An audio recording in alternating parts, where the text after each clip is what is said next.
bahwa kita berencana untuk memberikan bantuan subsidi upah ini bagi sekitar 2 juta orang. Dan dalam jumlah sebesar 1,8 juta yang diberikan sekaligus, satu kali, kepada masing-masing penerima itu. Siapa saja yang akan kita berikan adalah kepada dosen, guru, non-PNS, guru yang diberi tugas sebagai kepala sekolah, pendidik PAUD, pendidik kesetaraan, dan juga tenaga perpustakaan, tenaga laboratorium, dan tenaga administrasi. Berarti operator sekolah pun termasuk di dalam bantuan subsidi upah ini. Kami mensasar total sekitar 2 juta orang, lebih dari 2 juta orang, 162.000 dosen dari PTN dan PTS, dan 1,6 juta, sedikit lebih dari 1,6 juta guru dan pendidik non-PNS pada satuan pendidikan negeri dan juga swasta. Jadi banyak yang menanyakan kami juga apakah ini termasuk swasta. Jawabannya adalah iya, karena guru-guru kita ada di sekolah-sekolah swasta dan mereka pun berhak mendapatkan bantuan dari pemerintah. Dan 237.000 sekitar tenaga perpustakaan, operator, tenaga laboratorium, dan tenaga administrasi tidak bisa di-exclude daripada bantuan ini. Nah, salah satu hal kenapa kita pemerintah melakukan bantuan subsidi upah adalah untuk membantu ujung tombak pendidikan kita di berbagai macam sekolah kita yang sudah berjasa untuk membantu pendidikan anak-anak kita, tapi mungkin di situasi seperti pandemi ini ada berbagai macam gejolak, bukan saja di bidang pembelajaran tapi juga di bidang ekonomi, dan kami menyadari ini. Dan sekali lagi ini adalah hasil dari perjuangan bukan hanya Kemendikbud, tapi hasil perjuangan dari Kemenpan RB, Kemenq, Menek BUMN, dan tentu saja dorongan dari Pak Presiden, dan juga dari dukungan penuh dari Komisi 10 DPR RI yang telah juga berjuang untuk bantuan ini. Berikut. Apa saja persyaratan bagi pendidik dan tenaga pendidikan non-PNS untuk menerima BSU? Kami di Kemendikbud selalu dalam melakukan bantuan sosial apapun atau bantuan pendamping seperti pada saat kita melakukan kuota, selalu mengutamakan kesederhanaan daripada kriteria sehingga memudahkan para penerima untuk mendapatkannya. Kriterianya sangat sederhana: warga negara Indonesia, berstatus bukan PNS, memiliki penghasilan di bawah 5 juta rupiah per bulan, dan tidak menerima bantuan subsidi upah gaji dari Kemenaker, dari program-program lainnya. Ini, dan juga tidak menerima kartu prakerja sampai dengan tanggal 1 Oktober 2020. Alasan kenapa kita tidak memberikan ini agar bantuan sosial kita itu adil dan tidak tumpang tindih. Tidak ada individu yang menerima bantuan berlimpah sehingga yang lain tidak mendapatkan. Jadi ini merupakan suatu kriteria kami yang sangat sederhana sehingga semua bisa menerima dengan cepat dan efisien. Yang berikut. Bagaimana mekanisme pencairan BSU ini? Jadi Kemendikbud telah membuat rekening-rekening baru di bank-bank untuk setiap PTK penerima BSU ini. Bantuan itu disalurkan secara bertahap sampai dengan akhir November 2020, ya. Dan bagi para guru-guru dan dosen bisa mengakses infonya di info.gtk.kemdikbud.go.id, ya, bisa mengakses di mana rekening mereka, apa persyaratan yang belum dipenuhi, atau untuk yang perguruan tinggi di pangkalan data Dikti, pddikti.kemdikbud.go.id, untuk menemukan informasi terkait status pencairan dan lain-lain, rekening bank masing-masing dan lokasi bank cabang. Ya, pada saat berdasarkan informasi di online itu sudah lengkap dan sudah dibilang sudah bisa pergi ke bank untuk mencairkan, maka PTK menyiapkan dokumen-dokumen dan dibawa kepada bank penyalur. Dokumen apa saja yang harus dibawa? Tentunya kartu tanda penduduk, KTP, NPWP jika ada, kalau tidak ada tapi masih bisa menerima, ada surat keputusan penerima BSU yang dapat langsung diunduh dari website GTK dan PD Dikti, ya, surat keputusan itu, dan juga surat pernyataan tanggung jawab mutlak SPTJM yang diunduh juga dari pada website GTK dan PD Dikti. Dan ini yang kedua, SPTJM ini harus di-print dan ditandatangani dengan materai. Ya, jadi semua kebutuhan di luar KTP dan NPWP itu ada di laman website baik GTK maupun PD Dikti. Pada saat itu sudah lengkap, mari PTK akan mendatangi bank penyalur dan melakukan aktivasi rekening dan langsung menerima BSU tersebut. Ya, PTK membawa dokumen. PTK diberikan waktu untuk mengaktifkan rekeningnya hingga tanggal 30 Juni 2021. Ini kita memberikan waktu yang sangat panjang untuk memastikan semuanya bisa mendapatkan. Kalau misalnya ada kendala teknis, dia cukup waktu untuk mendapatkannya. Saya rasa sekian dari saya. Mungkin terakhir yang saya ingin ucapkan adalah bahwa ini adalah bentuk apresiasi dan juga keprihatinan dari pemerintah pusat untuk semua jasa guru-guru non-PNS yang sudah ada di negara ini. Di masa krisis kesehatan ini dan krisis ekonomi ini, pemerintah harus hadir untuk para tenaga honorer kita dan juga dosen-dosen kita untuk membantu mereka melalui masa kritis ini dengan ekonomi, bantuan dukungan ekonomi yang bisa menyemangati mereka untuk terus mendidik anak-anak kita, untuk terus berinovasi di bidang pendidikan. Terima kasih. Wassalamualaikum warahmatullahi wabarakatuh. Waalaikumsalam. Terima kasih banyak Bapak Nadiem Anwar Makarim atas paparannya. Dan selanjutnya kita akan sama-sama melihat tanggapan dari para pendidik dan juga tenaga kependidikan di Indonesia tentang BSU PTK Kemendikbud ini seperti apa. Mari kita lihat tayangan berikut ini.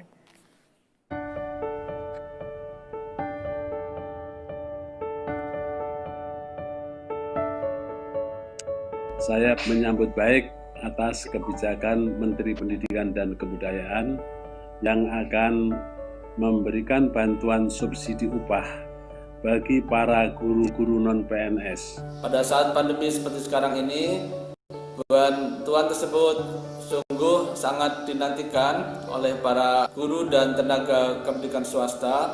Banyak di antara para guru dan tenaga pendidikan tidak bisa mendapatkan gaji secara rutin di awal bulannya. Saya yakin mereka akan berterima kasih sekali menerima bantuan ini. Kami tahu semua bahwa kondisi mereka sangat memprihatinkan, beban semakin berat, sementara mereka juga kondisi ekonominya semakin melemah. Saya kira itu sangat penting dalam upaya mendukung proses pembelajaran tetap berjalan dan mereka bisa berkonsentrasi mengajar tanpa memikirkan asap dapur mereka.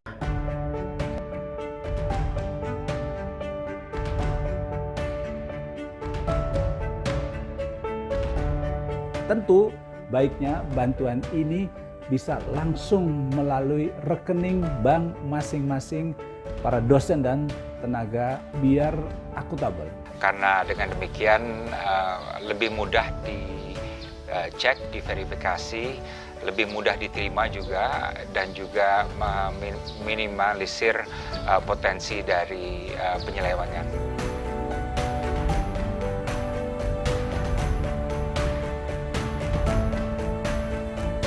Di masa depan, bantuan subsidi upah tentu saja masih sangat diperlukan, meskipun insya Allah pandemi akan berakhir.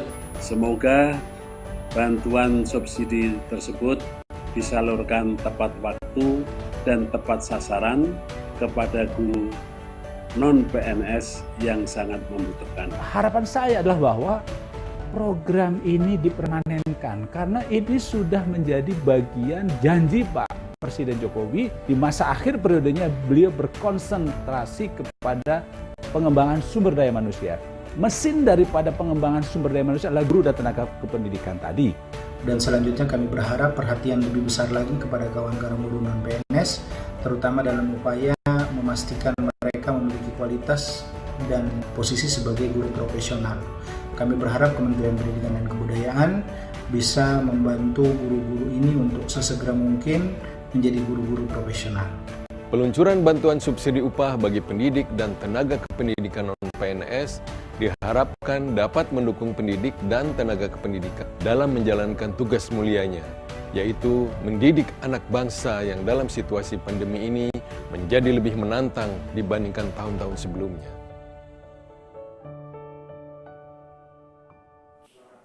Nah, itu dia. Tadi kita sudah melihat tanggapan tentang BSUPTK Kemendikbud tahun 2020. Nah, langsung saja kali ini kita akan berbincang-bincang dengan para narasumber kita hari ini yang sungguh luar biasa. Untuk itu kami mengundang Menteri Pendidikan dan Kebudayaan, Bapak Nadiem Anwar Makarim. Saya juga mengundang Menteri Keuangan Ibu Sri Mulyani, BUMN sekaligus Ketua Pelaksana KPCPEN, Bapak Erick Thohir, dan Wakil Ketua Komisi 10 DPR RI, Ibu Hetifah Syaifudian. Selain itu juga telah hadir bersama kita perwakilan penerima manfaat, yaitu Bapak Muhammad Kasim, perwakilan guru dari SMPN 41 Satap Batu Putih, Maros, Sulawesi Selatan. Oke, untuk kesempatan pertama mungkin saya ingin menyapa dan juga bertanya kepada Pak Erick Thohir terlebih dahulu. Selamat siang Pak, ini ada pertanyaan, apa saja program untuk meringankan masyarakat terdampak pandemi COVID-19 yang disiapkan oleh pemerintah melalui KCPPEN? Ya, terima kasih. Saya rasa di sini juga ada Ibu Menkyu yang merupakan wakil ketua, dan tanpa dukungan beliau tidak mungkin juga kami KPCPN bisa berjalan. Tentu sesuai dengan arahan Bapak Presiden dan diskusi dengan pimpinan, yaitu Pak Erlangga sebagai Menteri Nasi, dan tentu juga di situ terlibat beberapa menteri senior lain. Bagaimana memang program Indonesia Sehat, Indonesia Bekerja, Indonesia Tumbuh bisa berjalan dengan baik. Di mana untuk program Indonesia Sehat yang kita ketahui memang seperti yang sudah disampaikan sebelumnya, selain bagaimana kita memperkuat tracing, tracking, dan lain-lain, juga sekarang masuk ke program coba vaksinasi di awal tahun depan atau lebih awal. Dan tentu yang terpenting pada Indonesia Sehat ini juga didampingi yaitu Indonesia Bekerja. Nah, kita ingin memastikan sesuai dengan arah pertumbuhan yang Ibu Menkyu sampaikan bahwa kita harap ada sustainability yang kita lakukan. Karena itu pada saat masyarakat ini sangat membutuhkan, karena itu kami pemerintah hadir menolong banyak program-program, salah satunya yang hari ini bagaimana kita memberikan bantuan kepada pendada pendidik, ya, baik yang ada di Mendiknas ataupun di Menteri Agama, yang kemarin sebelumnya juga kita luncurkan yang namanya pulsa untuk bantuan juga, tetapi tidak hanya di situ, banyak sekali program lain, apakah program prakerja, bansos, desa, dan seterusnya. Dan ini tidak lain ingin membantu daripada masyarakat yang pada saat ini memang perlu bantuan dari pemerintah. Tetapi kita tidak boleh berpuas di situ. Kita tetap berharap Indonesia ke depan tumbuh, karena itu tetap investasi yang dilakukan pemerintah, apakah pembukaan lapangan kerja, apakah pembangunan infrastruktur, food estate, dan lain-lain tetap dijalankan berkesinambungan untuk agar ketika COVID-19 ini bisa recovery, Indonesia tetap tumbuh seperti diharapkan. Selanjutnya saya juga ingin tahu Pak, bagaimana peranan bank pemerintah dalam menyalurkan bantuan seperti BSU ini? Ya, saya rasa terima kasih kepada Menteri Pendidikan ya, dan juga Bu Menlu yang hadir, bahwa kami memang di bank pemerintah terus diberi kepercayaan untuk membantu program-program pemerintah. Yang kemarin juga kita lakukan, apakah bantuan Presiden untuk usaha mikro, juga kami terlibat. Lalu juga sekarang kita lakukan seperti hari ini untuk tambahan honorer untuk tenaga pendidik, apakah subsidi gaji. Nah, karena itu kami di Kementerian BUMN sangat berharap Himbara terus berkonsolidasi, terus memperbaikan sistem dan servisnya. Dan yang paling penting mendukung program Satu Data pemerintah. Karena itu kemarin kita sudah sampaikan juga, khususnya nanti untuk usaha mikro, kita coba sinergikan BRI, Penggadaian, dan juga PNM untuk bisa mempunyai program satu jata, seperti juga bagaimana konsolidasi daripada Himbara yang ada di banknya, syariah.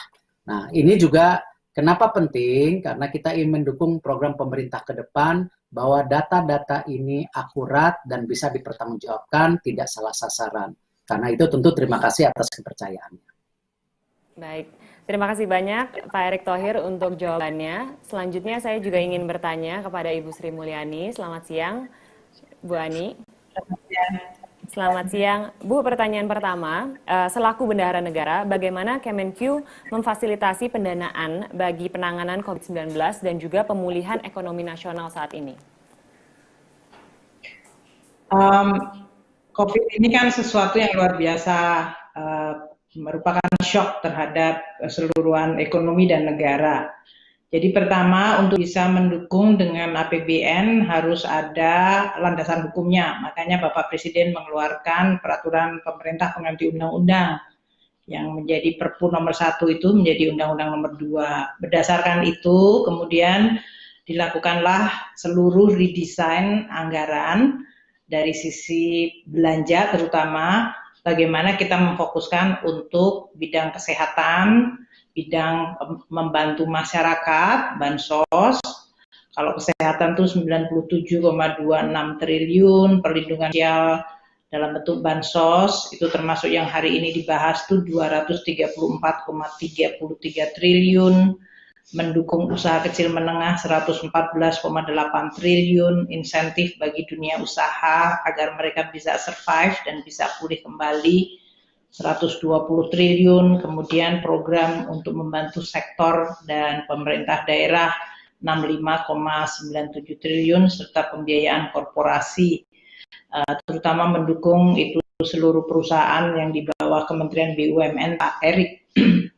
Nah, dari seluruh belanja-belanja yang sangat besar itu tujuannya adalah satu, karena ini adalah masalahnya penyebabnya COVID, ya pertama membuat pemerintah dan pemerintah daerah dalam hal ini untuk mampu menangani pandemi tersebut. Makanya alokasinya meningkat cukup besar untuk bidang kesehatan.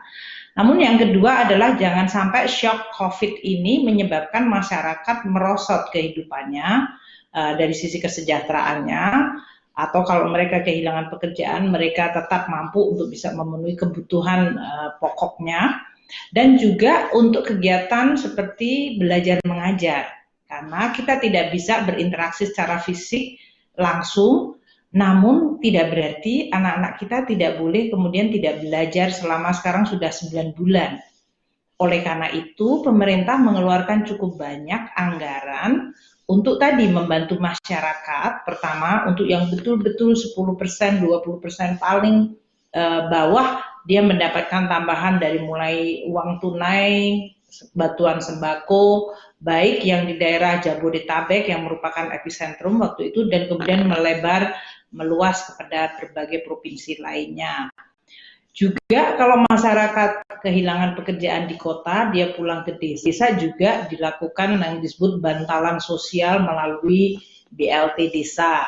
Itu yang dibuatkan untuk bisa menanggung masyarakat yang perlu mendapatkan dukungan. Nah, khusus untuk bidang pendidikan, karena ini adalah sesuatu di mana kita tiba-tiba harus berpindah menuju kepada pendidikan secara online, maka dilakukanlah langkah-langkah untuk membantu, dan itu pun terus direview, karena pada awal kita fokusnya memang COVID, maka kesehatan, kemudian membantu masyarakat melalui bansos. Tapi kemudian kita tahu bahwa banyak murid-murid di bawah Pak Mendikbud, Pak Mas Nadiem, atau Kementerian Agama, mereka itu tidak memiliki akses terhadap internet atau tidak bisa membayar internet. Maka dilakukanlah berbagai langkah untuk membantu masyarakat agar kegiatan belajar mengajar meskipun tidak bertemu secara fisik tetap bisa dilakukan dengan memberikan bantuan internet. Itu yang diberikan kepada seluruh murid di seluruh Indonesia, baik yang di Kemendikbud maupun Kemenak seperti pesantren dan madrasah dan pendidikan agama yang lain.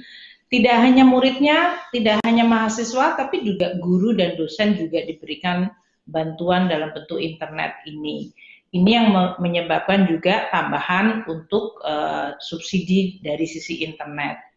Kemudian kita melihat bahwa waktu kemudian jumlah penerima bantuan masyarakat, terutama yang mereka di bawah 5 juta pendapatannya dari BPJS Tenaga Kerja, maka kita melihat untuk guru-guru honorer atau tenaga pendidikan yang bukan guru seperti pustakawan dan yang lain-lain, mereka juga pendapatannya juga mungkin banyak yang tadi 1,6 juta, di bawah 5 juta atau sampai dengan 5 juta. Maka kemudian dilakukanlah alokasi bantuan waktu pemerintah memberikan bantuan upah atau bantuan gaji bagi mereka yang pendapatannya di bawah 5 juta.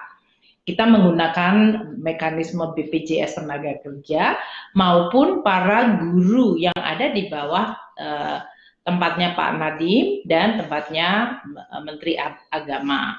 Inilah yang kita tambahkan tadi anggarannya untuk bantuan gaji guru honorer di Kemendikbud dan gaji guru honorer di Kementerian Agama. Totalnya bisa mencapai lebih dari 2,4 juta orang. Tadi Pak Nadiem menyampaikan 1,6 juta di bawah Kementerian Pendidikan. Di bawah Kementerian Agama ada 0,8 juta. Dan total bantuannya itu juga meningkat dalam hal ini tadi 600.000 dikalikan atau dalam 3 bulan ditransfer langsung kepada account mereka masing-masing. Dalam hal ini kita tentu mengetahui bahwa ini adalah suatu suasana yang sangat tidak biasa, extraordinary. Makanya pemerintah itu membantu masyarakat melalui identifikasi siapa target grupnya. Termasuk dalam hal ini masyarakat diberikan bantuan listriknya, yang mereka yang listriknya 450 VA dibebaskan selama 6 bulan, yang listriknya 900 VA diberikan diskon 50%. Ini tujuannya supaya karena masyarakat sekarang kegiatannya lebih banyak di dalam rumah, maka mereka tidak menjadi beban yang tambahan. Jadi pemerintah memang membantunya melalui berbagai saluran. Tadi yang dari sisi targetnya masyarakat, yang terutama sangat rentan, yang sangat membutuhkan, diberikan direct atau langsung baik dalam bentuk bantuan tunai maupun sembako. Kemudian untuk UMKM yang sekali itu juga kita berikan dalam berbagai bantuan yang diberikan pada mereka melalui jalur tambahan biaya atau bantuan produktif seperti modal kerja 2,4 juta per UMKM. Kemudian juga diberikan subsidi bunga supaya mereka meminjam atau pinjamannya yang sekarang dibebaskan bunganya untuk yang pinjamannya kecil banget UMKM itu. Dan kemudian juga diberikan jeda supaya mereka tidak perlu harus membayar pada saat ekonomi lagi mengalami tekanan. Jadi memang banyak sekali yang dilakukan pemerintah. Saya ingin menutup dengan mengatakan dalam situasi COVID ini semua mengalami shock. Sebetulnya APBN yang dikelola oleh pemerintah, keuangan negara juga mengalami shock. Namun tidak boleh dibiarkan bahwa shock itu kemudian menghancurkan seluruh hal. Dari mulai kesehatan, sosial, kegiatan pendidikan, kemudian dari sisi usaha kecil menengah dan ekonomi. Maka APBN bekerja ekstra keras. Kita dibolehkan memiliki defisit di atas 3%. Itu karena penerimaan perpajakan kita turun. Semua pembayar pajak sedang kesusahan, sebagian besar. Namun belanja-belanja itu penting sekali bagi kita karena memang masyarakat nggak bisa menunggu. Dan itulah yang menjadi fungsi peranan penting dari anggaran pendapatan belanja negara atau kebijakan keuangan negara. Ini yang tadi disebutkan melalui keuangan negara lah negara hadir pada saat rakyat menghadapi kesusahan. Mungkin itu moga-moga membantu apa yang dipertanyakan tadi. Terima kasih. Baik, terima kasih banyak Ibu Sri Mulyani untuk jawabannya. Selanjutnya saya akan ke Ibu Hetifah Syaifudian. Ibu Hetifah, saya ingin tahu bagaimana sebenarnya Komisi 10 DPR RI melihat program BSU Kemendikbud ini. Silakan Bu Hetifah. Ya, Mbak Ami, PR fungsi pertama dalam era COVID adalah menerima aspirasi, keluhan-keluhan, dan juga kritikan-kritikan khususnya menyoroti pendidikan di masa pandemi. dari mulai ketidaknyamanan siswa yang mungkin mulai merasa belajar di rumah bosan, keluhan orang tua yang harus mendampingi anak, padahal mereka juga harus bekerja, ditambah juga biaya kuota dan lain-lain.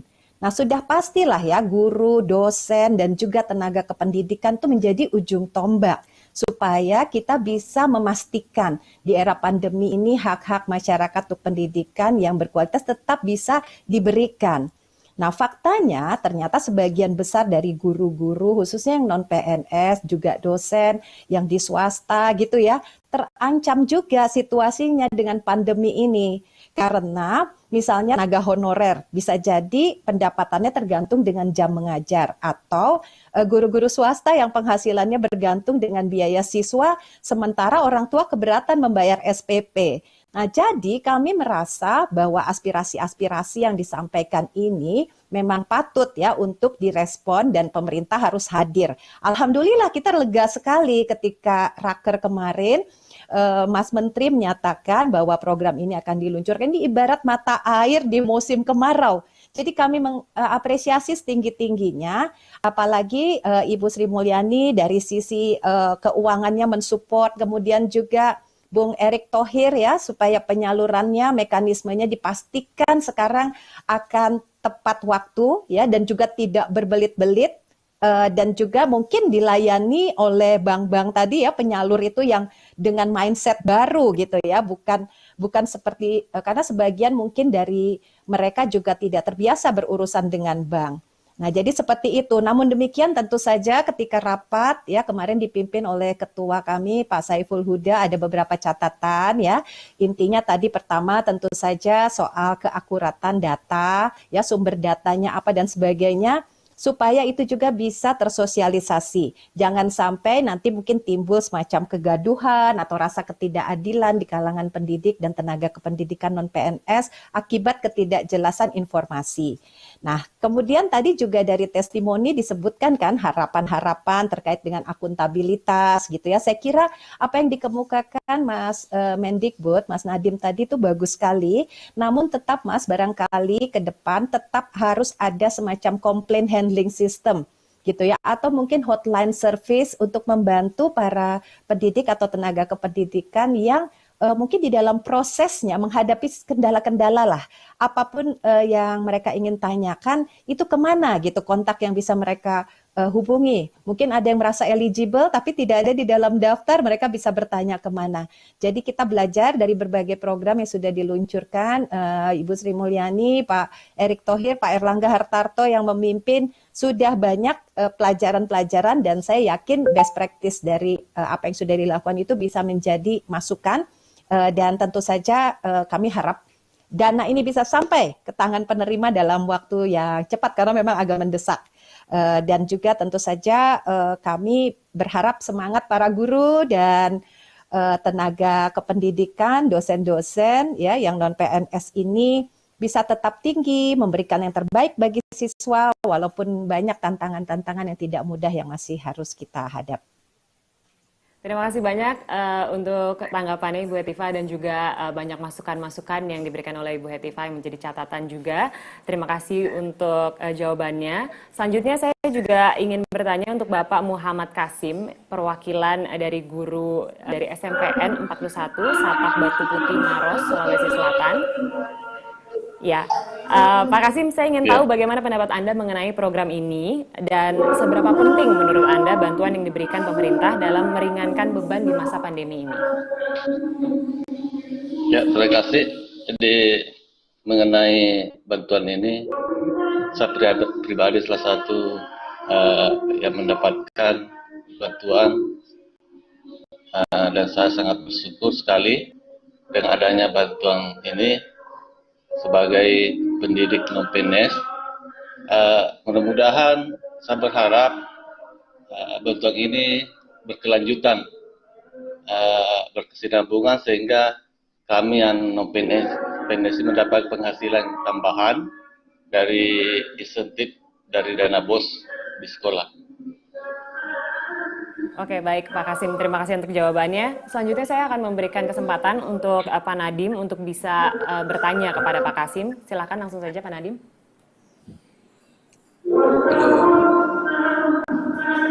Ya Pak Tri.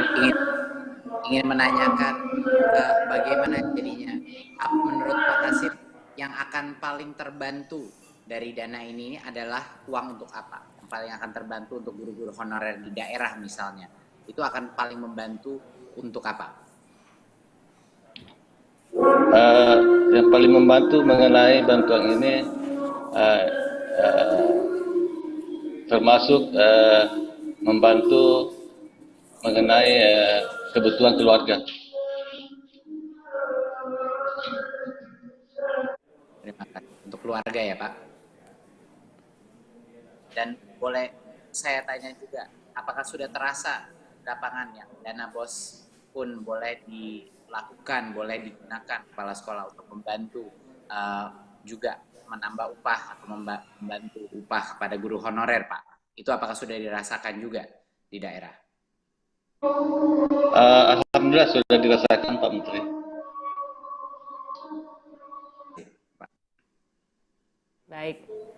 Baik, apakah sudah cukup Pak Nadiem pertanyaan yang diberikan ke Pak Hasim?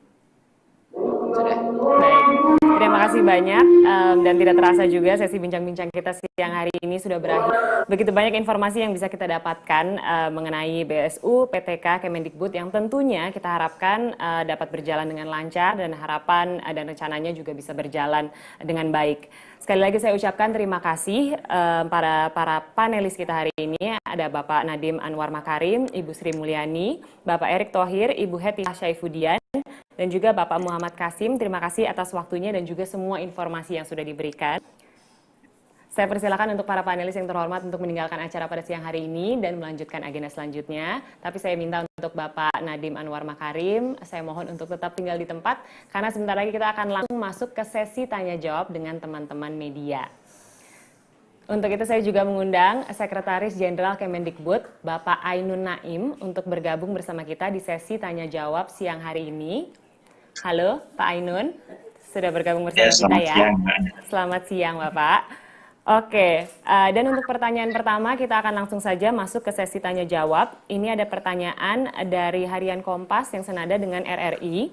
Pertanyaannya, bagaimana kriteria, syarat, dan mekanisme penyaluran bantuannya? Apakah untuk semua guru swasta dan guru honorer tanpa terkecuali? Karena ada juga guru swasta terutama di sekolah-sekolah elit yang tidak ada masalah dengan penghasilan mereka.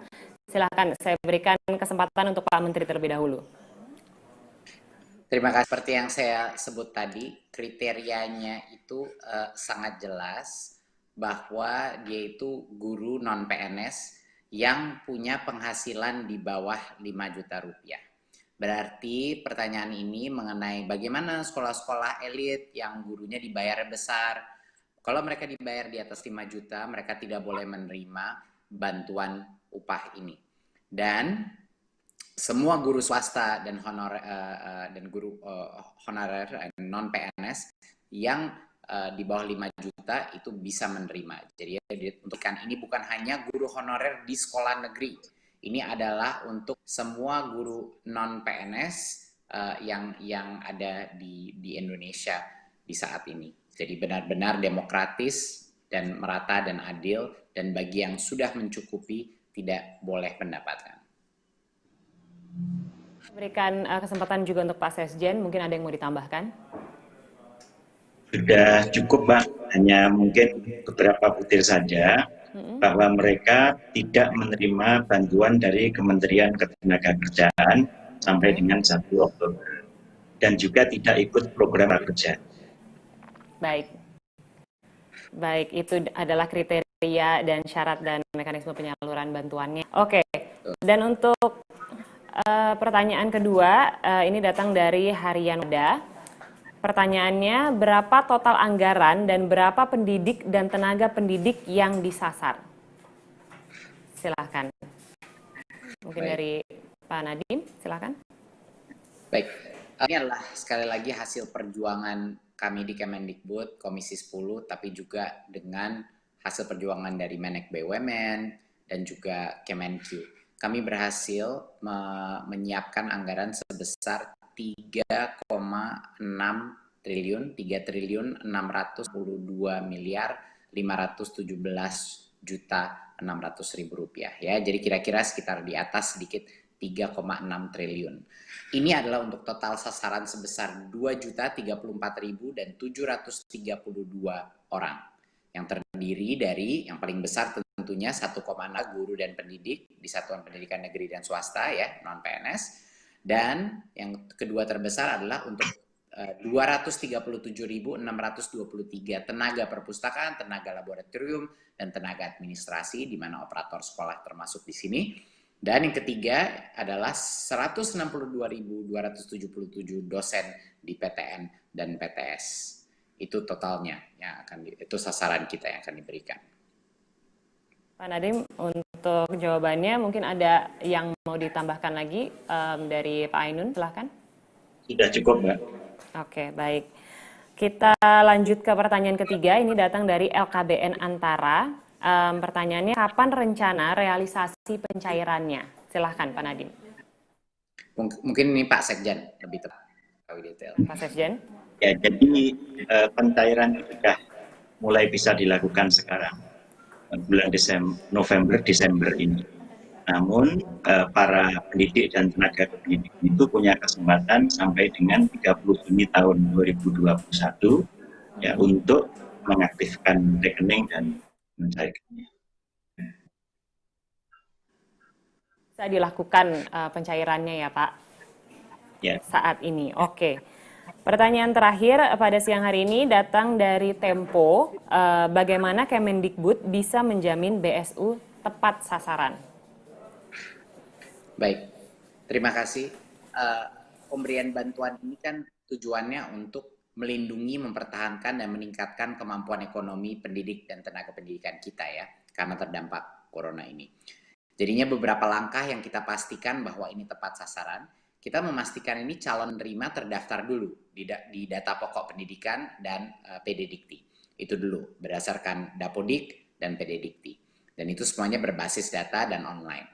Kami memverifikasi data tersebut ya dengan data Kemendikbud dan data penerima bantuan subsidi upah atau gaji dari Kementerian Ketenagakerjaan. Ini agar tidak tumpang tindih dengan bansos lainnya yang dilakukan. Bansos BPJS, bansos prakerja, dan lain-lain ya. Itu agar tidak tumpang tindih. Inilah yang kita maksudkan tepat sasaran. Artinya yang benar-benar belum menerima bantuan dari pemerintah pusat sebelumnya. Ya kan? Dan juga calon penerima harus menandatangani surat pernyataan tanggung jawab mutlak SPTJM yang sebenar-benarnya, dengan sebenar-benarnya jika berpenghasilan 5 juta atau lebih tidak bisa memproses bantuan. Dan kalau dia tidak jujur mengenai itu, lalu bisa diambil tindakan hukum. Berarti untuk yang sudah mapan di sekolah-sekolah di mana gajinya di atas sebesar itu, dia tidak bisa menerima, tidak diperkenankan untuk menerima. Dan jangan lupa, bukan hanya tepat sasaran, tapi juga harus efisien. Dan metodologi pengiriman kita dan dokumentasi di mana semua dokumennya itu ada di laman website kita, PD Dikti maupun juga di websitenya GTK, sudah jelas. 2 formulir yang harus dibawa tinggal di print, 1 harus ditandatangan dengan materai, 1 tinggal dibawa, dan semua detailnya ada di website tersebut. Jadi tidak membutuhkan persetujuan dari siapapun lagi, tidak dari kepala sekolah atau kepada dinas. Guru itu bisa langsung secara online mengunduh dan memprint dokumen tersebut, dan kalau sudah semua ketentuannya sudah siap, dia bisa langsung pergi ke bank untuk mencairkannya. Dan tentunya Kemendikbud melakukan pengawasan internal dan oleh auditor internal dan pengawasan eksternal oleh BPK untuk memastikan kita selalu didamping dalam proses ini. Dan untuk semua pengaduan terkait isu bantuan ini bisa disampaikan di Unit Layanan Terpadu ULT Kementerian Pendidikan dan Kebudayaan. Inilah hotline kita, call center kita, di mana semua isu ini bisa diselesaikan melalui unit layanan terpadu kita. Baik, terima kasih untuk jawabannya Pak Nadiem. Mungkin ada yang mau ditambahkan dari Pak Ainun, silakan saya berikan kesempatan. Sudah cukup, Mbak. Oke, baik. Terakhir pertanyaan untuk Pak Nadiem. Pak Nadiem, apakah ada pesan-pesan untuk para penerima BSU Kemendikbud? Terima kasih. Yang pertama adalah dari awal masa jabatan saya dan tim saya selalu berkomunikasi bahwa kita adalah Kementerian Pendidikan Kebudayaan Republik Indonesia, bukan Kementerian Pendidikan untuk sekolah negeri. Dan kita bukan hanya menyebut itu sebagai suatu filsafat saja, tapi kami terapkan dalam berbagai macam kebijakan kita yang berpihak kepada guru-guru swasta dan guru-guru non-PNS honorer yang ada di sekolah-sekolah kita. Yang pertama kita lakukan dari awal masa krisis ini adalah kita langsung melakukan proses pentransferan dana BOS langsung ke rekening sekolah, agar banyak sekali sekolah-sekolah kita menerima uangnya tepat waktu. Yang kedua kita lakukan, kita merelaksasi dana BOS. Dan bagi para guru honorer yang tadinya disekat hanya boleh minoritas berapa persen yang diberikan untuk bantuan guru honorer, untuk upah guru honorer, kami buka itu restriksi. Sekarang adalah diskresi kepala sekolah masing-masing di seluruh Indonesia bisa menentukan kalau ada guru honorer yang benar-benar upaya dan jasanya luar biasa, dia bisa diberikan bantuan dari dana BOS tanpa disekat-sekat, tanpa ada limitasi, asal pelaporannya transparan. Itu kedua hal yang kita lakukan untuk para guru honorer. Dan untuk sekolah-sekolah swasta dan guru honorer pun, di masa pandemi ini kita mengalihkan dana BOS afirmasi dan BOS kinerja untuk sekolah-sekolah swasta kita. Terutama untuk yang tadinya tidak boleh untuk sekolah swasta, kita ubah itu peraturan untuk BOS afirmasi dan BOS kinerja bisa untuk sekolah-sekolah swasta kita, untuk mendukung para guru-guru non-PNS kita. Dan tentunya hari ini dengan perjuangan berbagai macam kementerian, Kemendikbud dengan senang hati berhasil berjuang dan mendapatkan anggaran sebesar ini untuk membantu semua guru-guru non-PNS di Indonesia melalui masa kritis ini. Dan tentunya bukan saja itu saja, ditunggu di tahun 2021 kita akan menyediakan proses seleksi massal di mana semua guru honorer akan punya kesempatan untuk menunjukkan kelayakannya melalui suatu tes online. Apakah mereka bisa menjadi guru P3K dengan tingkat kesejahteraan yang didukung oleh pemerintah pusat dari sisi anggarannya. Berarti itu adalah langkah pertama di 2021 bahwa guru-guru honorer secara serentak semuanya bisa ikut tes kelulusan untuk menjadi P3K. Berarti mereka mendapatkan kesempatan yang adil untuk bisa membuktikan kelayakan mereka menjadi ASN. Jadinya ini adalah langkah-langkah nyata yang telah kita lakukan untuk para guru-guru non-PNS kita dan akan kedepannya akan selalu menjadi suatu strategi kita untuk merangkul para guru-guru honorer dan untuk memberikan kesempatan yang adil untuk mereka juga bisa berpartisipasi dan meningkatkan kesejahteraannya. Terima kasih. Wassalamualaikum warahmatullahi wabarakatuh. Waalaikumsalam, terima kasih banyak Pak Nadiem untuk penjelasannya dan juga saya ucapkan terima kasih untuk Bapak Ainun Naim untuk penjelasan dan kesempatan yang diberikan pada hari ini. Kami persilahkan Pak Nadiem Anwar Makarim dan juga Pak Ainun Naim untuk meninggalkan acara dan melanjutkan agenda selanjutnya. Terima kasih Bapak. Terima kasih. Terima kasih. Terima kasih. Baiklah, dengan berakhirnya sesi tanya jawab, berakhir pula acara kita pada siang hari ini. Kami juga mengucapkan terima kasih kepada Menteri Keuangan Ibu Sri Mulyani Indrawati, kepada Menteri Badan Usaha Milik Negara sekaligus Ketua Pelaksana KPCPEN Bapak Erick Thohir, Wakil Ketua Komisi 10 DPR RI Ibu Hetifah Syaifudian, kepada Ketua Komisi 10 DPR RI Bapak Syaiful Huda, kepada Direktur Hubungan Kelembagaan dan BUMN Bank BRI Bapak Agus Nursanto, Direktur Kelembagaan Bank BNI Bapak Sis Apik Wijayanto, Direktur Hubungan dan Kelembagaan Bank Mandiri Bapak Rohan Hafaz, Direktur Distribution and Retail Bank BTN Bapak Jasmine, Dirjen Guru dan Tenaga Kependidikan Bapak Iwan Syahril, Dirjen Pendidikan Tinggi Bapak Nizam, Dirjen PAUD Dikdasden Bapak Jumeri, Dirjen Pendidikan Vokasi Bapak Wikan Sakarinto, dan Kepala Pusat Layanan Pembiayaan Pendidikan Bapak Abdul Kahar, dan para pejabat di lingkungan Kemendikbud, para kepala dinas pendidikan, para perwakilan asosiasi guru dan asosiasi pendidikan tinggi, Bapak Muhammad Kasim, rekan-rekan media, dan para hadirin yang pastinya sudah hadir pada siang hari ini. Semoga seluruh informasi yang kita terima hari ini bisa membangkitkan semangat kita untuk selalu bersama-sama mendukung satu sama lain, khususnya kepada para pendidik dan juga tenaga pendidik di Indonesia, karena merekalah yang menjadi ujung tombak dari majunya pendidikan di Indonesia. Akhir kata, saya Syahnas Suartono, pamit undur diri. Terima kasih. Wassalamualaikum warahmatullahi wabarakatuh.